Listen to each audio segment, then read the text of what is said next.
director of the Richard Art Center, and thank you for coming to this second series of related programs for the closely considered Diebenkorn in Berkeley exhibition. I want to just please make a couple notes that could you please turn off your cell phones. Secondly, the restrooms are around the other end of the building. Just have to make a right a couple times and you will find them going through the back of the gallery. We are especially pleased to have our guest speaker, Renee Bott, to talk about her relationship and her knowledge and practice working with Richard Diebenkorn, prints that she produced or worked with at Crown Point Press and possibly other places. I know she's going to provide an incredible story. But I do want to mention a couple other upcoming events. Next Sunday is the big draw. This is the time when you get to come and draw. This is the channeling Diebenkorn. It's an international day of the big draw, and we will have it in our painting studio. It's going to happen across 30 countries around the world, so we're going to try to connect it mentally and physically, and we'll hopefully have a fun time. Also, they're on October 9th, a Thursday. If you haven't signed up, we still have a couple spaces for the drawing alongside Diebenkorn's model, which is going to take place here in the gallery. There's a slight classroom fee. Please check our website, richardartcenter.org.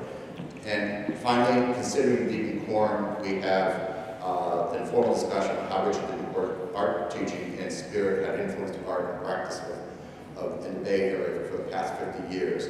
And finally, we are adding one more note, and I think I'll have Jan Wurm talk about. We'll have a wonderful performance by Dysol. Is it a quartet? It is a string quartet. String quartet is going to perform here on November 6th from 5:30 to 7:30. And finally, the last day of the exhibit, please come back, tell your friends it's the closing party from 5 p.m. From 3 to 5 p.m. I also want to acknowledge the sponsors of the exhibition who made this possible. And that is Susan and Steve Chamberlain. That is also James Curtis, Harry and Margaret Anderson Foundation, Mechanics Bank, Wurm and Associates, William and Kathleen Keller, Alan Galatoki and Owen Oakley, and Blake Art Materials. Without their help, this exhibit would not be possible. And we have an exhibition catalog that comes along with this. It's wonderfully illustrated. It has all the images that's in the exhibit by Diebenkorn illustrated, as well as essays by Jan Wurm, the guest curator. And it's up, you buy it at the front desk for $25, which includes the tax. So I would like to introduce you to our special guest curator who brought this idea to my attention about a year and a half ago and did an incredible work and job of putting this together. And her thoughts and insights are quite evident in the splotches that she picked. That is Jan Wurm. Shall we sit down right away? Thank you all for coming and for being with us as Renee Bott shares just what it entailed to roll up your sleeves and ink up plates and work with Richard Diebenkorn. Renee Bott received an MFA from the College of Arts and Crafts in 1984, and then she jumped into the world of Crown Point Press, where she worked as an assistant printer and then a master printer for 11 years. While at Crown Point Press, Renee worked with a dazzling list of artists, including Richard Diebenkorn, Wayne Thiebaud, Christopher Brown, Ed Ruscha, John Cage, Al Held, and Francesco Clemente. At Crown Point Press, Renee also came to know and become friends with fellow printer Pam Paulson.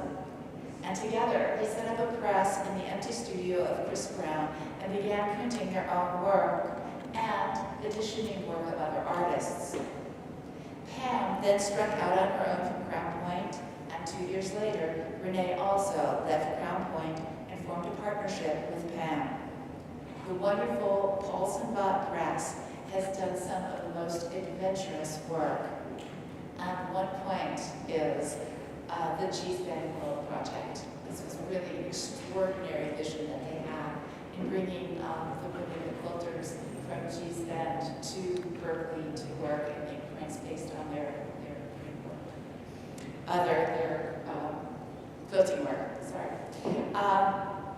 Renee has worked with some of the most extraordinary artists in the studio, and she has supported artists in realizing their visions in complex techniques of printmaking. She supported the exhibition and study of prints in museums and cultural institutions. Renee has been a great supporter of art in the Bay Area. She does not always wear that sign, that middle name tag, but she is a great supporter of the arts. And she has generously loaned her own Diebenkorns to this exhibition. It is a great pleasure to have Renee Bott here with us at Richmond Art Center to share her experiences and to give us some insight into what it meant to roll up your sleeves with Richard Diebenkorn. Thank you so much for being here. Somehow I don't feel like I'm worthy of that, but that was very nice. Thank you. Well, I just wanted to start to tell you my story about working with Dick. We called him Dick. Because I was very young. I was probably about 24 years old when he came to Crown Point Press to make this very large, ambitious color print called Green. I was hired in about 1985, and that print was published in 1986. So I had literally just graduated with my MFA. And it was a big deal. There were a lot of printers working at Crown Point, and I was a greenhorn. I was the most recently hired printer. And when I heard that Diebenkorn was coming to work in the studio, I was very nervous. But initially, I was not in the studio with him. There were two studios upstairs, one where the artists worked and another one where we could edition prints and not be in the way of the actual project taking place. But then he was working on such a large image that we got called in, me and the other junior printmaker, and we were immediately ushered into the back room where we had to degrease plates, which is like basically scrubbing the floor. And it was a lot of hard work. And slowly but surely I was being introduced into the concepts of working with an artist. And they bring the plates back. Takata and Marshall were the main printers there. And they would bring these giant plates back and say, okay, Renee, take this plate and carefully back it with some asphaltum that's all wet. And it's kind of like paint. And then let it dry, and then carefully lower it into the acid bath. Or, they'd give me these assignments. And at one point, this plate was all prepared, ready to go in the acid. And I dropped a paintbrush on Richard Diebenkorn's plate, and it left a mark right in this aqua-tinted area that was going to be aqua-tinted, and I was mortified. I thought, okay, that's it. The hatchet, it's over. And so I had to go out with my tail between my legs and sort of tug on the master printer's sleeve, and I said, I dropped a paintbrush on the plate. And so Marcia was in charge, and she came over and she looked at it, and she said to my mortified, I was completely mortified. She said, Dick, could you come and take a look at this? And meanwhile, I was just like cowering under, and he's like, oh, that's fine. And so suddenly I realized that Dick was the type of person who allowed accidents to become part of the process, and it was so reassuring to find myself embraced in this very beautiful work ethos that included imperfection, because we're all slightly imperfect. And in a way, Dick really loved that about working with other people. There were mistakes, and sometimes they made him mad. Sometimes he'd like slam a pencil down or grumble or tear a piece of paper a little loudly. But mostly he loved what we brought to it because it was unexpected and not something he could control. So that was my first experience working with him. And I just remember feeling very nervous on one hand, but also incredibly calm. He made me feel so calm because he was so calm himself, and he was so sure about the journey that we were going to make together. He wasn't sure of the outcome, but he was sure of the progress.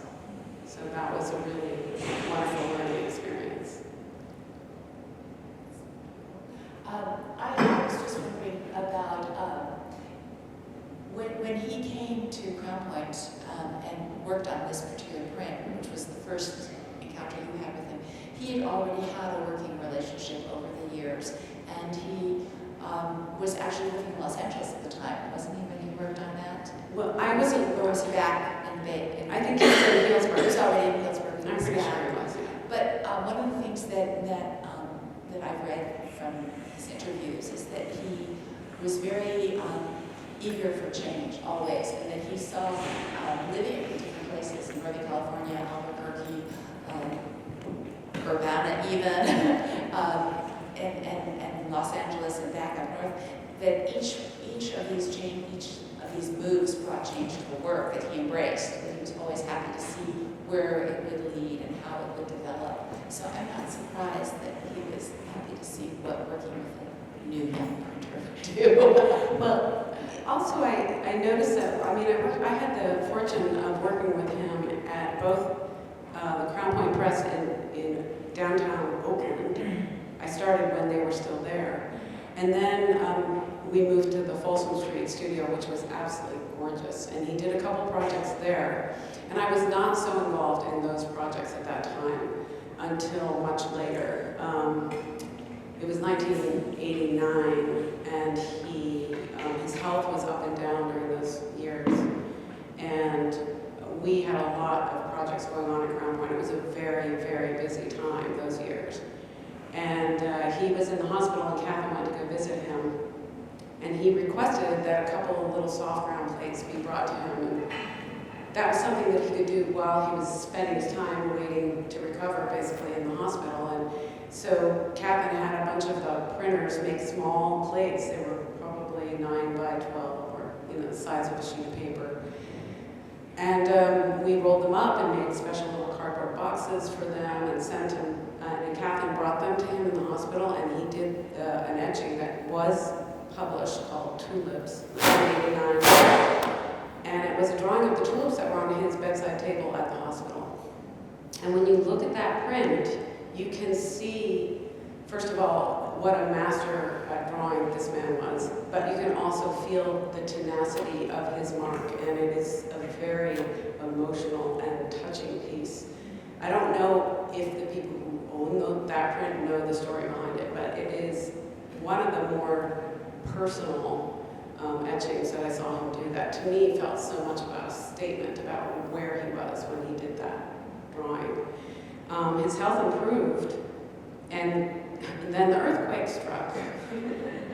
And the earthquake shook Crown Point out of the Folsom Street studio, which had been a magnificent, beautiful gallery. I'm sure some of you saw it, but so we had to be relocated, and for a while the printers were working in the East Bay and some in the city, and they had to find a temporary place for the gallery, and it was really a chaotic time.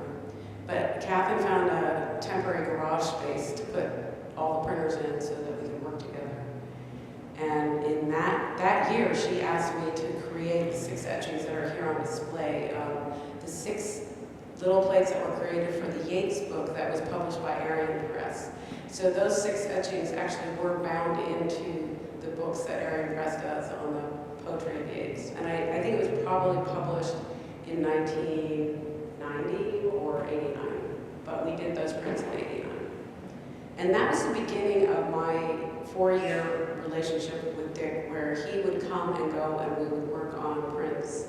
And sometimes he'd only come and work for a couple days, but so we got to know each other very well.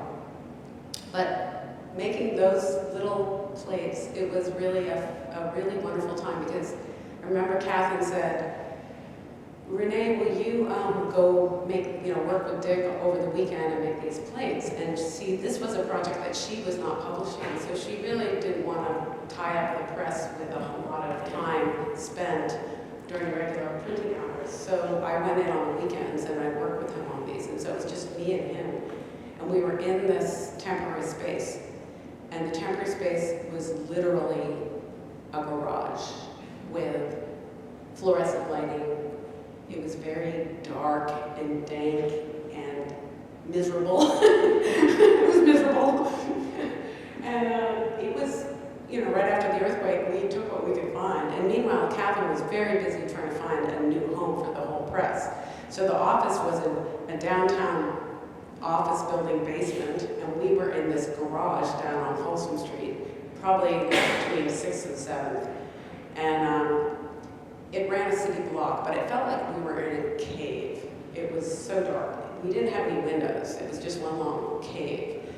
And there were rats, and the rats were everywhere. And they just sort of skittered over the, across the pipes. And we initially working there were very excited about the rats, but then we realized, oh, they just got shook up like we did. They're just looking for a new home. So one day we're sitting around, all the printers that are there, Catherine's there, I'm there, Dick's there. We're eating lunch on like a low coffee table, and suddenly a rat skitters by over our head, and everybody's just quiet. And we're just praying that he hasn't noticed anything. Of course, how could you not? And then he just kind of goes, was that one of our furry friends? And we just all laughed so hard. It was just, we were in it together. It was just such this comic moment of relief. And even though it was kind of a day dark place, he brought so much light to it and created those beautiful etchings. And it was really a very special time. Probably more special because of the chaotic circumstances that we were in. Go ahead. Can I have a question about these particular pieces, which are very emotional and quite moving, but they're also very sequential in the way they evolve, the image evolves. And I was wondering if he had a clear decision from the very beginning, from plate 1 through plate 6, and he already knew that he was going to come with the maps at the end. Did he know that he was going to have the shroud aspect of the I do know garment bag covering it and then revealing it? He read the poem to me, the one that mentions the code. Yes. And so it's interesting that you ask that. Very often working with artists, at least as a printer, your process of working with them is a form of discovery that doesn't involve explanation. And I find that very often I am involved in an artist's process, but not necessarily saying, well, why did you do that? I mean, that's not the conversation that we have. It's more like, do you want to flat bite that? He'll say, I want to make that a little hazy. How would I do that? And I say, well, what about flat biting it? Very technical, but in a way you're having a very intimate conversation about creating an image, but not necessarily why are you drawing codes? He did read the poem to me. And I did ask him about the map, and he said, well, naturally, because he's from Ireland, so. And I said, oh, okay. There's a lot of depth going on in Ireland. Yeah, exactly. So, but there was one other really touching moment about making those plates, which was we took the prints. So the plates were made in that space, and then we printed what are called Benichou or okay prints. And then the plates and the prints were handed over to Wurm because he wanted to print the edition to put in his book. So Dick and Phyllis invited me up to their Healdsburg home for lunch and for the trading off. And so Dick and Phyllis were there, I was there, their 2 dogs were there, and Wurm and his wife were there. And we started off with this kind of amazing lunch. I think we got there at 11:30, and there was white wine, and Phyllis had made this amazing salmon, and we were sitting outside, and I just thought, oh, I could live here. I'll just move in.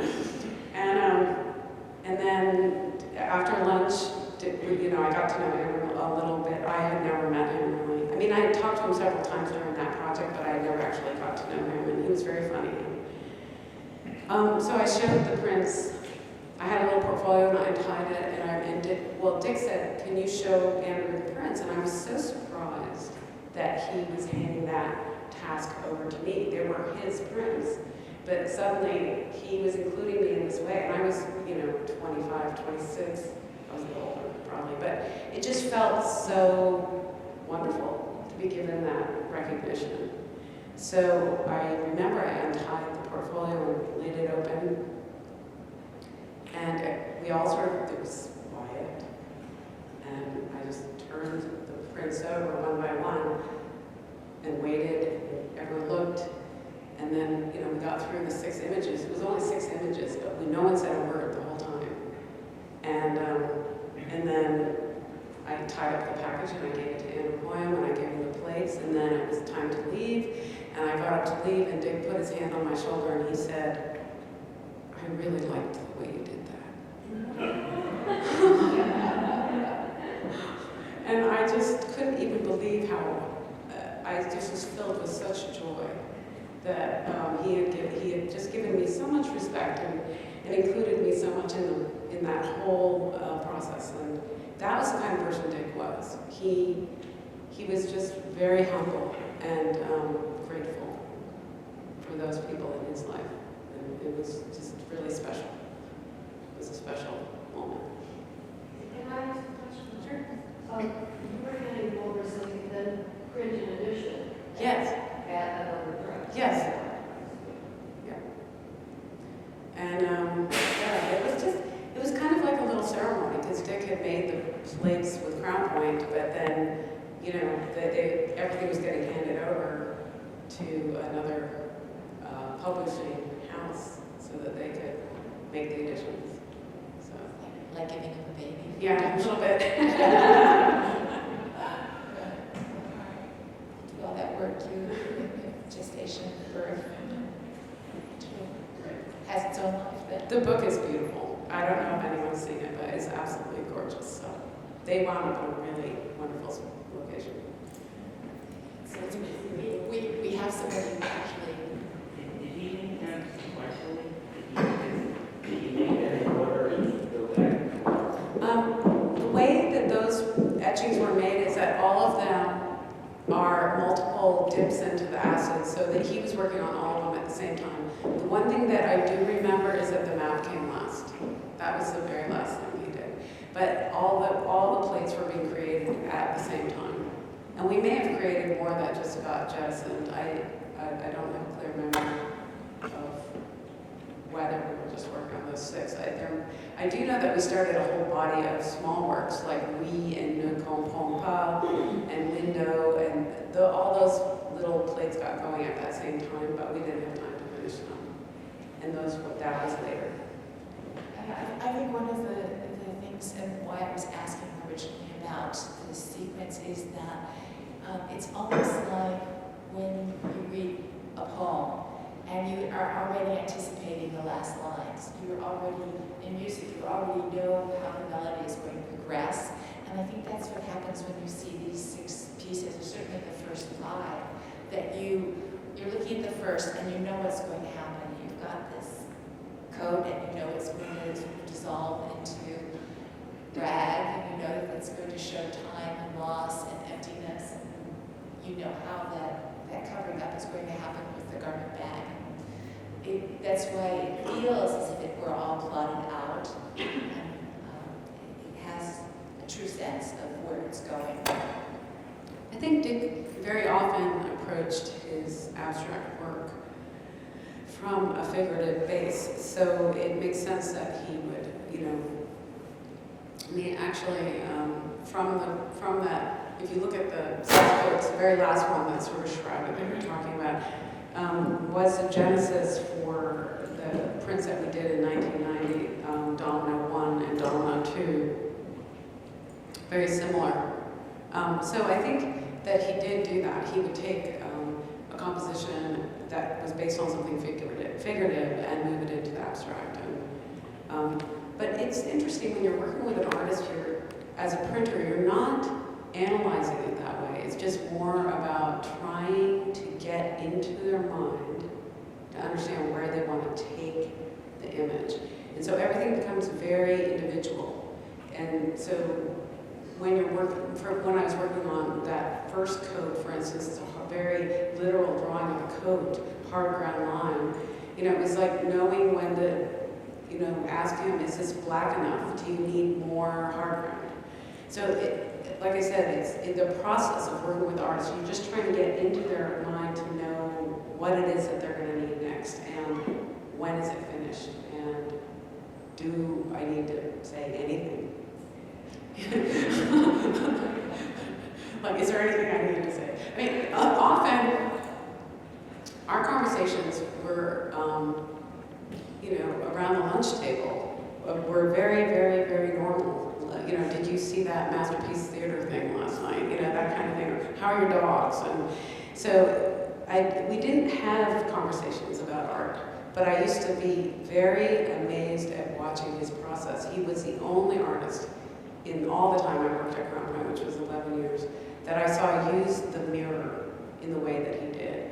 And the way he would tear things and pin them to the work on the wall. It was incredible to watch because his hands, okay, well, I notice people's hands. Like, when there's an artist in the room, you can tell by the way, like, even the way they might undo a buckle. There's something about the way that they move their hands.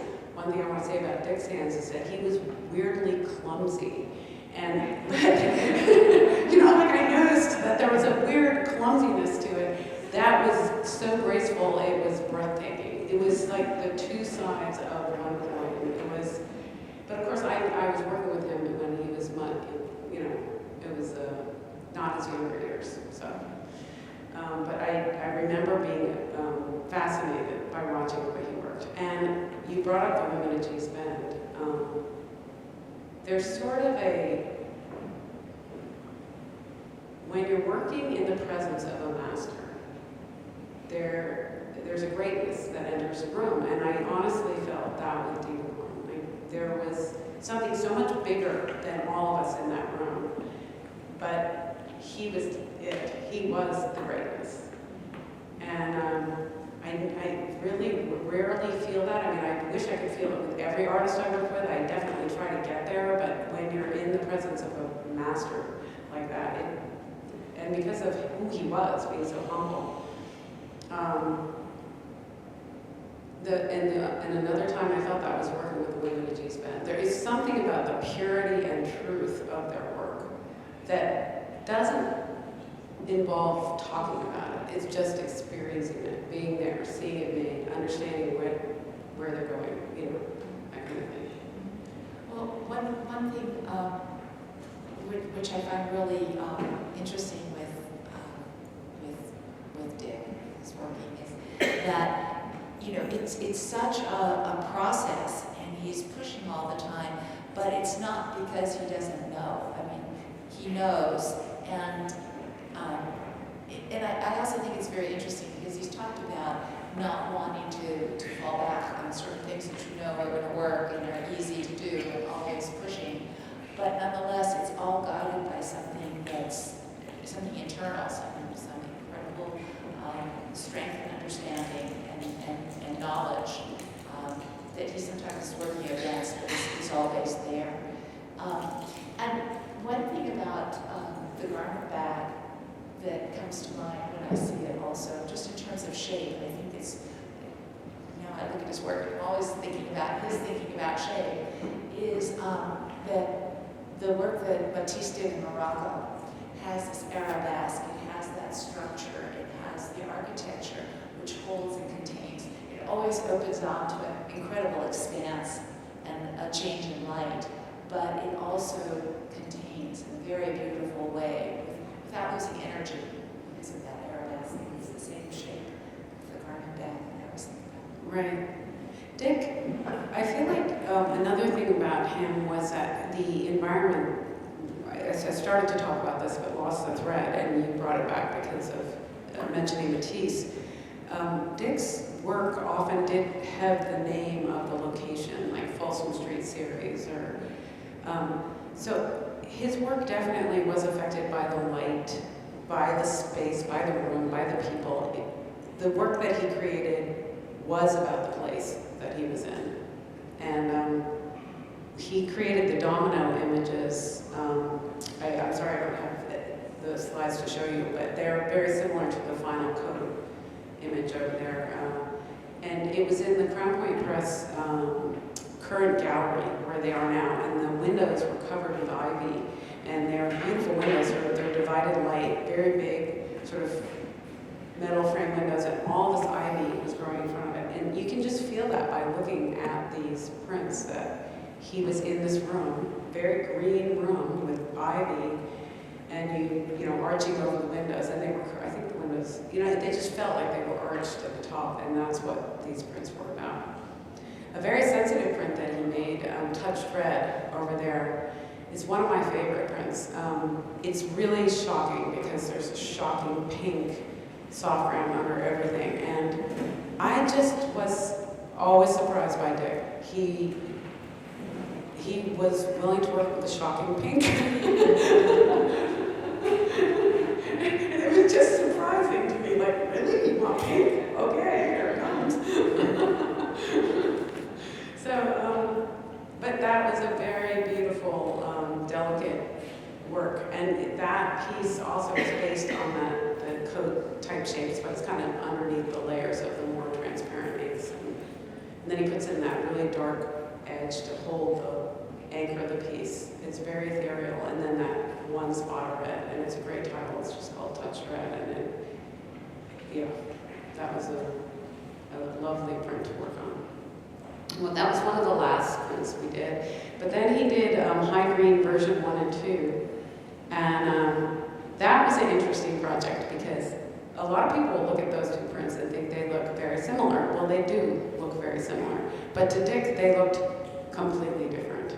And I, as a printer, had to make sure that those differences were, you know, consistent with the two images.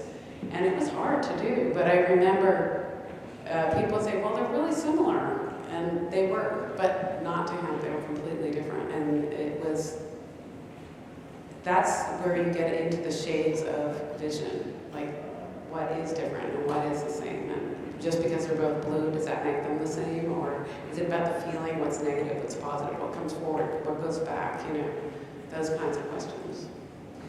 There's a wonderful point in the film that Catherine showed last week. I've been working on the big green print, and at one point he's got two proofs next to each other on the wall, and he's like putting his hand over this area. He's like, oh, he said, this is so much better. This is what we here. It's like there's nothing there. There's nothing there. Here, this is it. And I thought to myself, 99.9% of the population would look at those two prints and they would say, is there a difference? And this is exactly, you know, it's about whether or not you can see it, whether or not you can hear it, the music, whether or not you can see it actually in the color. Right. That was But it's amazing how much those little differences are what we do as printers, is to understanding those and trying to get there. Because actually the devil is definitely the details to get what they want to do. Well, I have to say one thing, an observation of Renee Bott, and maybe clear to all of you. Renee is incredibly fit. You notice this?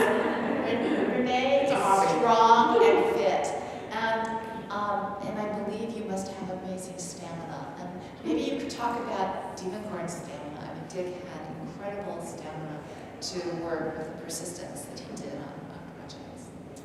Yeah, I mean, some of the days that we did were extremely long. And during the days of green, that was very early on at my, at my job at Crown Point. So I don't remember entirely what those days were like, but I do know that those were giant plates, and that was a lot. I mean, just to ink one plate took 20 minutes just to ink the plate, never mind 5 of them.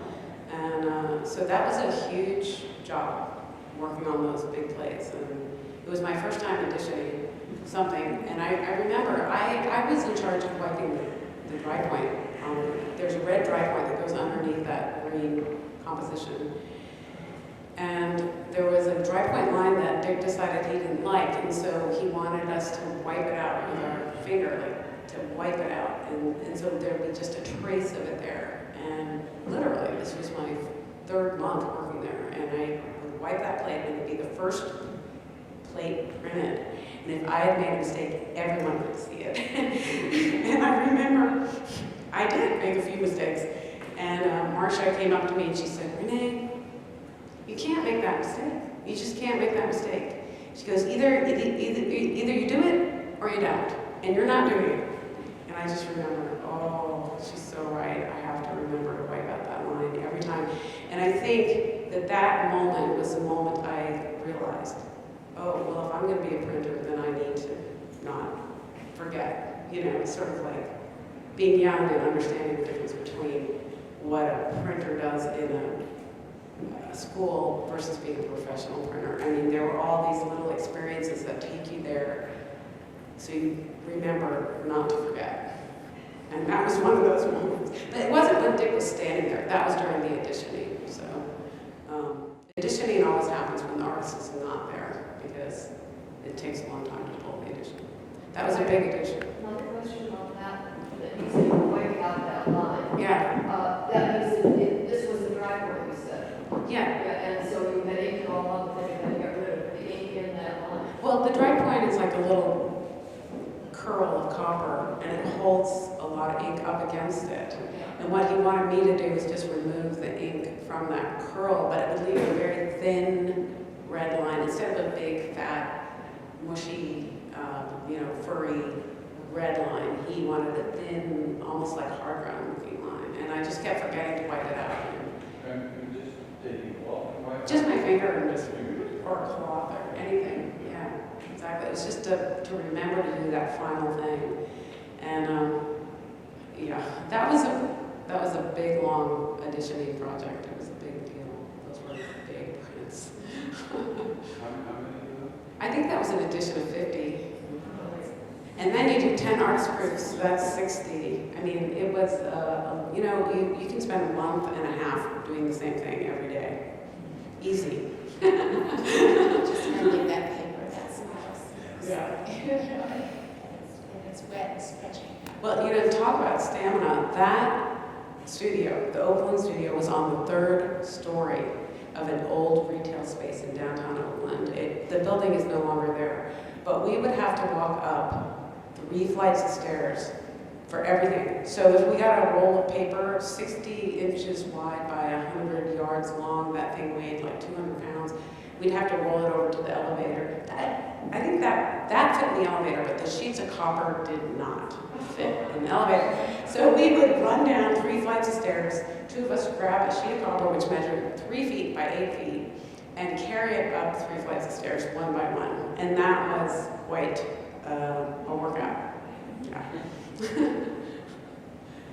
We were relieved when we moved to the Folsom Street because there was a freight elevator. The copper fit on that. I would bring the mic back.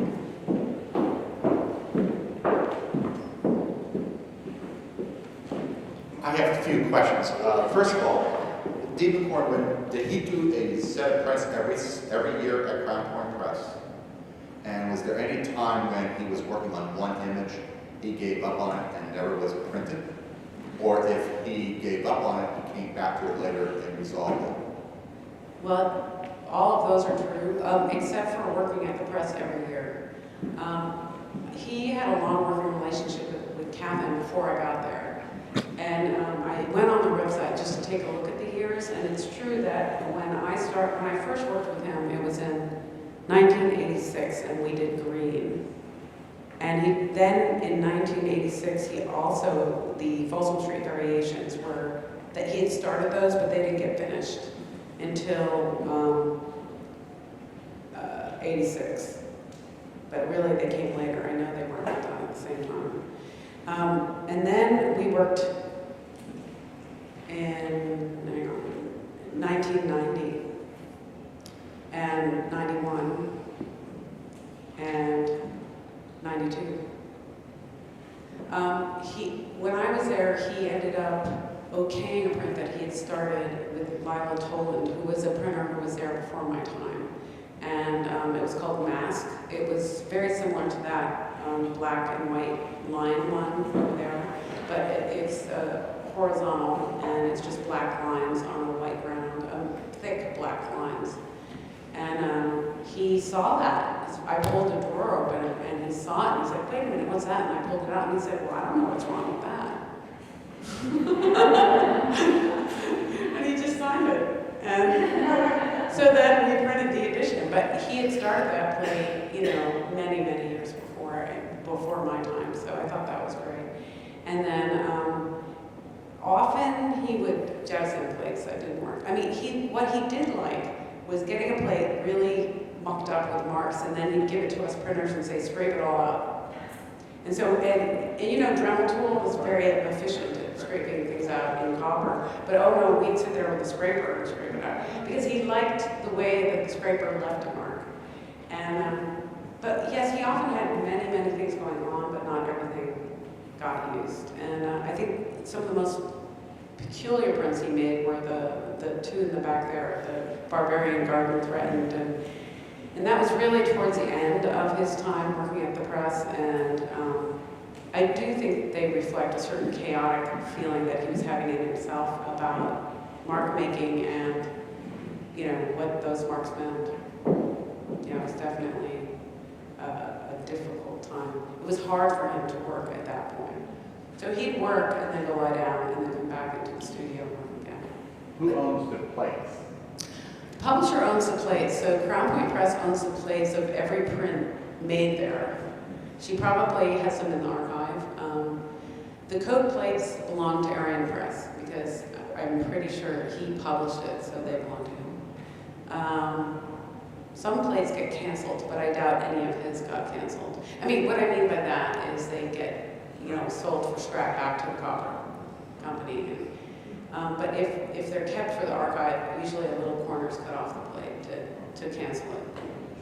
I'd like to talk a little bit about Barbarian, and because those two prints that we have here in the back, they're so radically different in terms of how he handles space. His visual vocabulary is so different. It's really, really startling. When I first saw those at Crown Point a couple of years ago, I really started rethinking a lot of things, actually. And I was wondering if, while you worked on that with him, he was talking about his earlier period of looking at expressionism, and if we go back to the early figurative period, certainly in terms of working with symbols, but just this change really is, I've never seen this in any of his work, with having all the activity around all of the edges and having an open central field like that. And did he talk about anything that he was looking at or thinking about? I think that those images were as much a surprise to him as they were to us.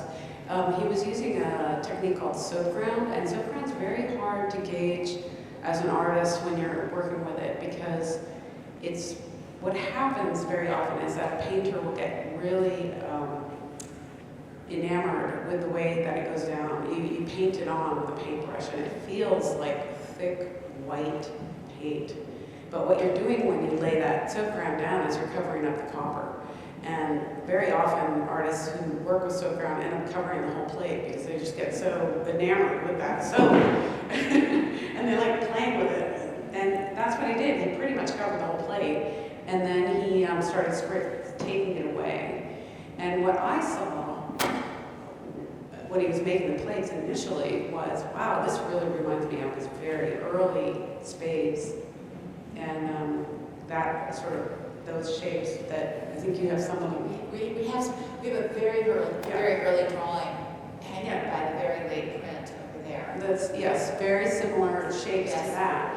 But I think it was the nature of the soap ground that made that space so different. And I think it was the first time that he really used it and just played with it for a whole afternoon. And then there was also, there's also this thing in printmaking that happens where you introduce an artist to a medium and suddenly that's all they want to do. Like, they get sort of hung up on that, oh, this soap ground is fun, I want to just do that over and over again. And at the same time that he was doing the soap round, we printers had figured out how to do a thing called a reversal. So that's what those images are comprised of. He made a soap round plate, we made a reversal of it, sort of just back and forth, and he got interested in that, you know, making a negative or a positive of a plate. That's where those went. I think that those images, there were a total of 3 of them. One of them is called Flotsam and Jetsam, and then there's Barbarian's Garden and Barbarian's Garden Threatened. We're all about that reversal technique and soap round.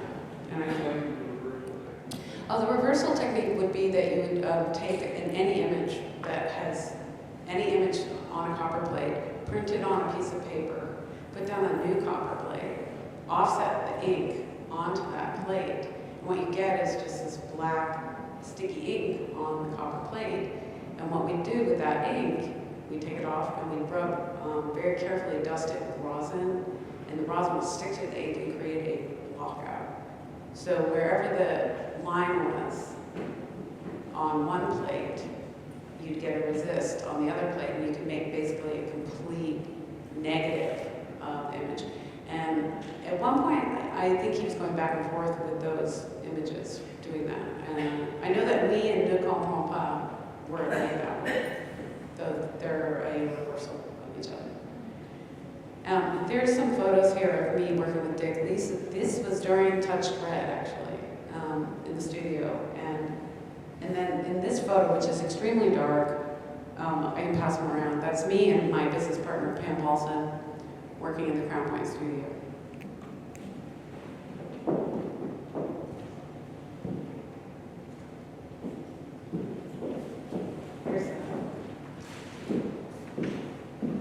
Here's one here.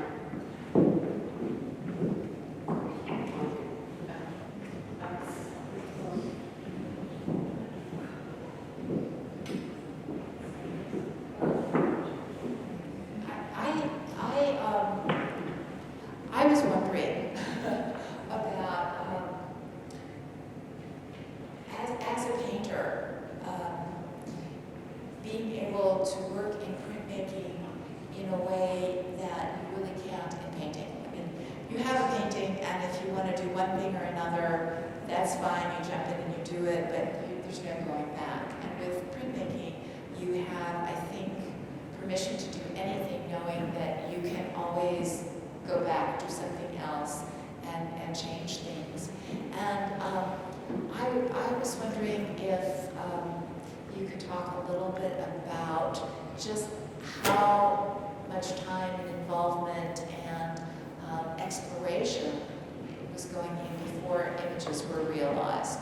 Just You know, much of that. one thing I have to say about that aspect of printmaking, and to paraphrase what I think you're saying, is that you can create a very solid aquatint plate, and it can be printed in either a transparent pink, hot pink, or it can be printed in black. And so basically you have all the possibilities in the world open to you. And artists would get snowed by that. They wouldn't know what to do with it. Very often it would be a real stumpy. Like, we worked with Bill Bryce, and you know, after a while we just stopped saying, well, would you like to see it in red? Would you like to see it blue?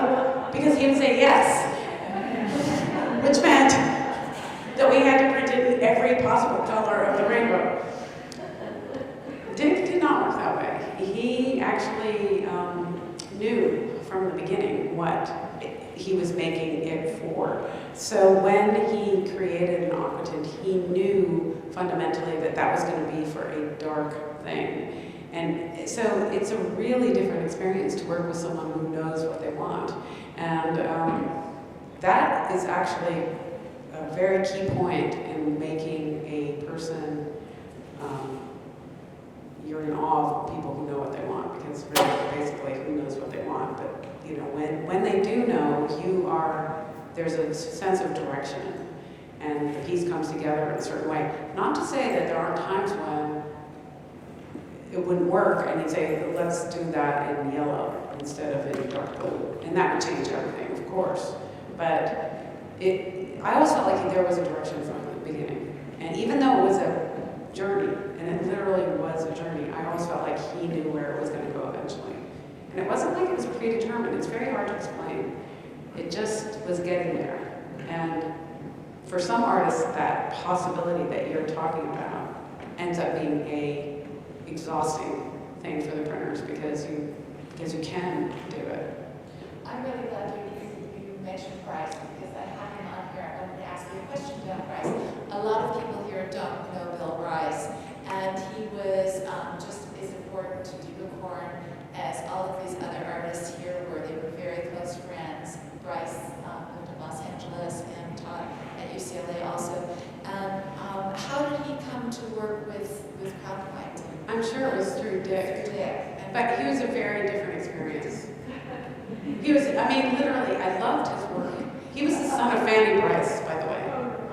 And he was a very tall man, and he liked martinis that had a hot chili pepper in it. So that was the first time I'd ever tasted that. That was interesting. But no, he was open to all possibility. In the end, his work always felt like it was Bill Bryce's work. I mean, there was no doubt about that was a Bill Bryce piece. And he made beautiful work. But yeah, he had to see it in every color. And so after a while, the master printer in charge would be saying to anyone at the table, what about if we tried? Was he funny? Was he funny? Yeah, I mean, he was really lovely. Was it in the jeans? Yes, it was. I mean, he didn't sing or dance or anything, but yeah, he was lovely. He was very lovely. And Diebenkorn did say that was one of the reasons he wanted to move to Los Angeles. I mean, he had a really good friend there.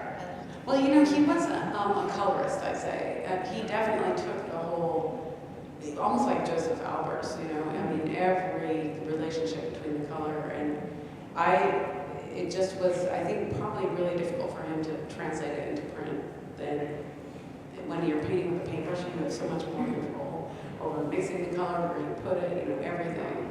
So I think that part of that, you know, having the printers mix the ink and then trying to describe, no, put a little more of that, and, you know, I mean, it's just this whole translation that has to happen. It's kind of, some artists are better at translating their thoughts into words that work for a physical action that's going to carry, you know, result in what they're looking for. I'd like to hand the mic to someone who has a question. Maybe a question. Well, you don't have a pen mic, I can hear me. Interested in exploring color and metallic. How common was it in those days for artists to do that? Because I remember going to school in the 70s, everyone was printmakers going black and white. And during color, they would use silk screens or serigraphs and woodblock. Good question. Catherine specialized in color printmaking.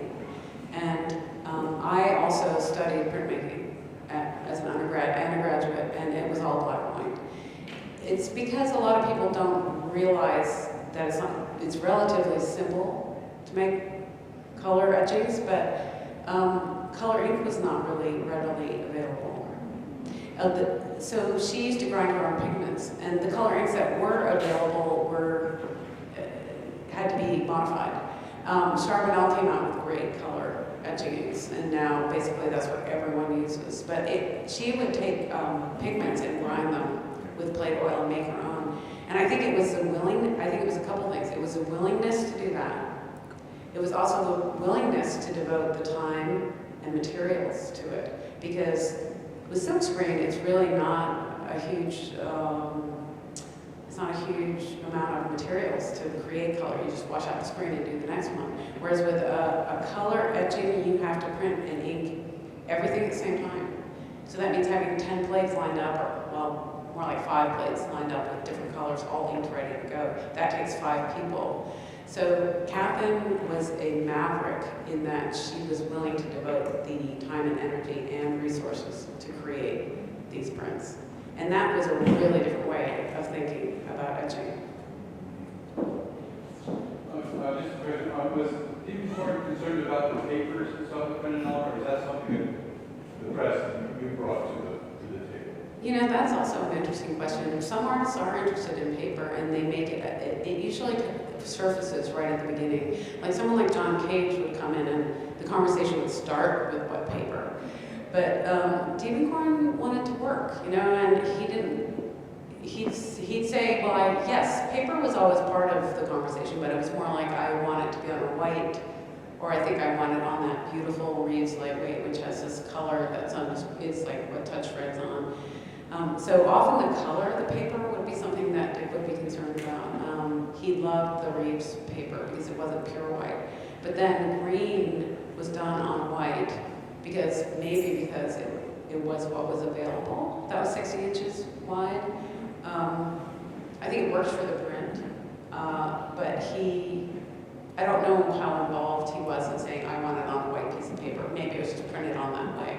And once an artist starts seeing something being printed that way, they either will reject it right away and say, get me a different paper, or they say, oh, that works, you know, let's just stick with that.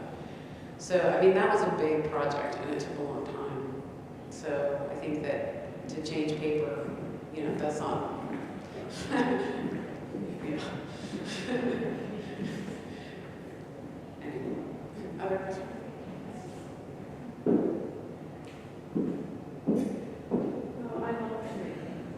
I love printmaking, and I think the thing I love about it is there are three people in the room. There's the artist, there's the art, and then there's the process. Yeah. And so the question I have for you, we can hear about it. Really like to hear. Okay, should I start again? No, well, yes. I love printmaking, and the thing I love about it is there are three of you in the room. There's the artist, there's the art, and there's the process, and you all equally work together to create a product. And the question I have for you is, I've always done my own printmaking. When you have an expert in you're like the fourth party in the room, and how much influence, I mean, if you're someone else, is there a difference in the result? What's the dynamic there? That's an interesting question because I grew up in the tutelage of Catherine Brown, and she used to always say, printmaking is not a collaboration. She would say, what we do is we facilitate what the artist wants, and I understand that and believe that to a certain extent. I do think that at my own press, I feel slightly different about that because what I've realized, only because I've done this for so long now, is that you can't help but bring your expertise to the problem, and that does affect the way that things are done. So what this means is, for instance, if you have a small vocabulary and you're asked to translate something, you're going to use a vocabulary that you know. If you have a vast vocabulary and you're asked to translate, you might translate it slightly differently, or probably a lot differently. And it's the same thing with printmaking. So if you only know how to do three things, you're going to make that image using those three techniques. If you have a vast armory of techniques, you might think more carefully about choosing one over the other. So I began to feel like what we do at Paulson Bott Press is more a collaboration. And I also think that presses have a look. So when you go to Crown Point, you can see that they might favor a certain look, and that happens because that's in their vocabulary. And if you go to our press, you'll see there's probably a look, and that's because we approach problems in a different way. Printmaking is problem solving, or translating. So it really has to do with, yes, you're right, it has to do with what's in your toolkit and what you bring to it. And what kind of mood you're in that day, too. And how lazy or, energetic you are, it's all. I apologize if I'm repeating a question. I came in a little late, but the more you're talking, I'm starting to realize I don't think I really have any sense of what proportion of his work, when did he come to printmaking and why, and because it feels like at the end of his life he was doing more. So would you talk a little bit about that dimension? Sure. He started working with Kaplan early on. I don't actually know the first time they worked together, but Kaplan had a studio in her basement of her house, which was in Berkeley, and they used to work at doing, they had a drawing session, and a live model would come in, and people would draw on copper plates. And do you know when that was? That preceded the first, predated the first portfolio. The first portfolio was 1966. So that was just before. Oh, just before that, 1966. So I didn't really. Yes. And I know he did the 42 etchings. Are those from 1966? Okay. So, and then he'd come and go. He made prints with Gemini, and then a couple of the Spade projects at Crown Point, and then he did 2 projects in Japan with them. Right. And also we have an earlier print that he did with Joe Zerker here, a lithograph from, that predated his working with Kaplan. Right. And I think lithos are really different than etching. People who love etching rarely really love litho as themes. And Dick loved etching, so I mean, that was really great because it really appealed to him. He liked the physical aspect of being able to scrape and burnish into the copper plate and it having its own mark, and that really appealed to him. There was a history. You know, if you made a mark and then you took it away, it left a history, and he loved that an actual physical history of the plate was really rewarding. And then I think the reason that he made more prints later on is because there were 4 of us in the room, you know, running around helping him, and he was diminished in his stamina. I mean, and towards the end, he was more tired, definitely. So maybe that's part of it. He also moved to Berkeley. He split his time between Healdsburg and Berkeley, and it was a lot closer than being in LA and having to come up for projects. So part of it's circumstantial, and part of it, I think, was just loving that group of being in the studio working with people. It's a very different In the thing. last like 10 or 15 years of his life, would you say he is? In the last 10 or 15 years of his life, sounds like really working with him until the end of his life. Yes. So how much of that work during those last 2 decades was Prints? printing, and how much was painting and drawing? I mean, I'm not asking for I don't specific actually detail. really Do you know. think he was doing it like most of it half the time, or? No. I mean, projects were like once a year. Okay. Yeah, it wasn't like full time. I'm sort of trying to learn just how it fits in the artist's genre. Yeah. He was just doing the printmaking when he came to you. Yeah. I mean, working with plates, creating plates. Only then, yes. He wouldn't take them home. The only time he took the plate home was when he was in the hospital and did the tulips. That was the only time. I might be wrong on that. Catherine would certainly know every ins and outs of that, but that's what I remember. The problem with making plates is that you need to etch them, unless it's a dry point. And so if you're going to if you need the acid, you want that in a place that's safe and ventilated, you know. Well, did he walk in with a sketch or something in his mind that he was thinking about? Not usually. Not usually. What is the arrangement between the printmaking studio and the artist in terms of selling the prints? That sounds like, okay, so have you been to the Italian restaurant down the street and the French restaurant up the street? It's every shop does it differently. Crown Point Press does it, we modeled our business after Crown Point pretty much, which is that the artist gets 10 art spruce of everything they do. I'm sorry, 5 art spruce of everything they do. The press gets 5, and then the edition is printed and sold. In Crown Point's case, I'm pretty sure that they give 1/3 of each sale to the artist, and that's what we do at Paulson. So, but every press is different, and every artist is different. Some artists will say, I don't want you to sell my prints to a dealer because a dealer will get a discount. I want you to only sell it, you know, this way. Diebenkorn, artists like Diebenkorn hardly ever cared about that, you know. I mean, that's the beauty of a great artist, is that they're concerned about the art more than the business side. And what got you into you just graduated from college with a printmaking degree. Were you planning to become a teacher or a printmaker or artist, and then you got into printmaking, work for other artists? So, I like telling the story. I was in 9th grade, and I loved to draw. And I had an art teacher who I can't remember his name, but he had a handlebar mustache, you know, big long. He was a Texan. I grew up in Boston. And he said, you know, you ought to go down to the hardware store and get a piece of tin. So I did. And then he coated it with hard ground and gave me a needle and said, now go home and scratch on that thing. So I did. And then I gave it to him and he said, he twisted his mustache, he was a little worried, and he said, well, now you just stay right here. And he goes in the back room and he takes that plate, and I think he put it in a bath of 100% nitric acid. And I think it must have been smoking, because when he brought it out, I mean, it was almost bit all the way through. And I was like, that's not what my drawing looked like. I mean, of course, as a 9th grader, I was a little mortified that he ruined my drawing. But then he showed me how to print, and I was hooked right then and there. I knew, okay, this is what I'm going to do.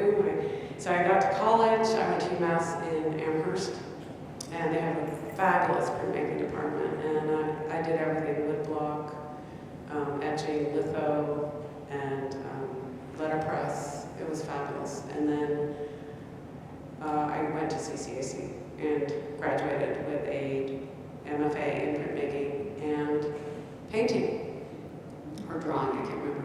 But I got hired at Crown Point before I graduated. So this was really an insane moment, because when 1985, I'm graduating, it's now May, I had a senior show up at the CCAC gallery, you know, for your MFA show. And who's there but all of the Crown Point and their salesperson from New York. And I'm like, great. I was a little nervous about that, but everyone seemed to enjoy it. And that was the last time I ever painted. No, I do continue to be creative, but I do not make art. My art is in making prints with other people. That's my art now. So no, that's my history. Any other questions? This has been wonderful, Renee. Thank you so much. You're welcome. This has really been extraordinary. And I hope that you'll all take time for the exhibition, tell your friends about it, come back. I hope that you will, if you're not a member of the Richmond Art Center, that you will join us here, because it's a really special place. We hope that you'll join us to draw next week. We're all going to be here. We're going to pull out our glasses and scissors and knives and cups and do some drawing together, and we hope that you'll join us in that spirit. We're going to have a really fabulous evening with we were talking, Rick told you before, with the Del Sol String Quartet. They have really interesting ideas about music and art. They will be performing music from the period in which this art was created. They will be very happy for people to walk around and be with the art while they're playing. I was in here a couple of days ago, and I was listening to Viola, the cellist was here, and to actually see the artwork with this music being made at the same time is a really extraordinary experience. I think this is unique. I think this is why we cherish the Richmond Art Center. I hope you'll all come back. Thank you so much. You're